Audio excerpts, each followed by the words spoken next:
All right, so I just put the grease seals in. Just noticed a little bit of grease on there that had some debris in it. So you want to try to keep the debris, minimize the debris, but you can do all kinds of things to dry these seals in. Basically, I just took a 4x4 and just hammered it, and it's going to flush out. It's going to flush out when it's at the top there. So the 4x4 can't knock it any farther down, and you really don't need a ball peen hammer to do that. You can use whatever you want, but I just these work pretty good for me. And you can tell, you hear that tinny sound. That seal is now all the way in, so that's all set. Now we can set these on the spindle. Like I say, I've lightly greased everything, but I do have the bearing buddies, so I can go ahead and inject that grease into the spindle once everything's put on, and it won't get all over the brakes or anything. And you can make it a lot more messy if you want to. It's up to you, but this is just the way I do it.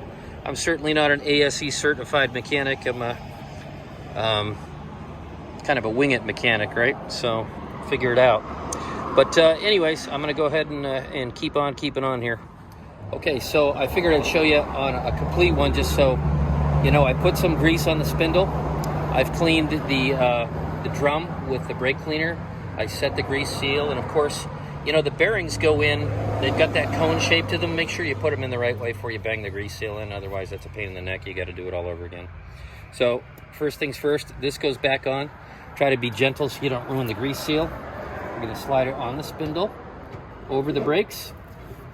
I want to get it all the way in. Okay, now I can put the bearing in, which is well gooped. I'm actually going to go ahead and take a little bit of this grease right here. I try to stay as messy as humanly possible. I'm just going to put that in there. Now I've got the bearing buddies that are going to really grease this up. I just like to, I've always liked to do that ever since back in the days when every car had drum brakes in the rear. Okay, now the washer goes on. It's got a little flat spot, so feel around for that. That's in there. Nut goes on next. And these were off the original spindles that I had. Now, you can do this I know a lot of people that do this by hand. They try for some wobble. They do it with a breaker bar. I have actually read over the years that if you torque them to 40 pounds with the torque wrench and then back it off to hand tight, that's where you want it. So that's what I do. And again, I'm not a rep for a company. I'm not an authorized service person for a company. That's just what I do. And it's worked very well for me over the years, but you can do what you want. I've got this torque wrench set for 40 pounds. That'll seat the bearings. And then once that's done, I'll back it off to hand tight.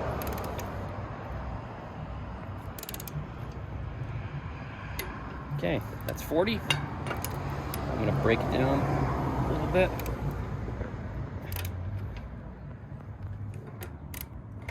Okay, just use this nasty glove.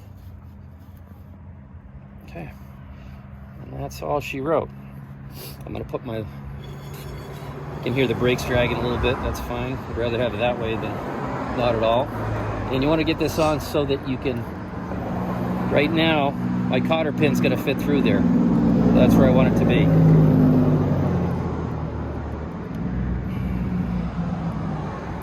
I just need to get something to go ahead and open that cotter pin up with. You can do this any way you like. I just kind of like them, I got a little bit more of that OCD stuff. I had a friend that used to call it OCDC, but I like everything wrapped around nice and neat, so that's what I do. There we go. So that is good to go. Now I'm going to put my bearing buddy on, which just drives in. I put that block of wood on it. This is actually probably a little more difficult with a longer block. And try to keep your tools scattered all over the place so it's difficult to work, and keep them as messy as possible.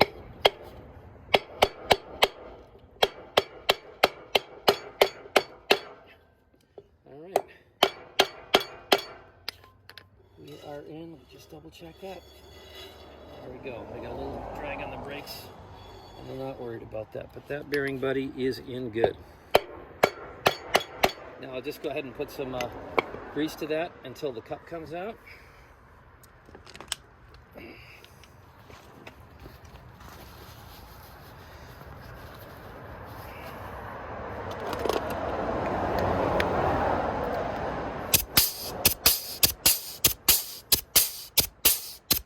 You just watch for that center to pop. This is probably stuff you guys already know. It says to take them out like 1/8 of an inch, so I usually use something like that. There we go.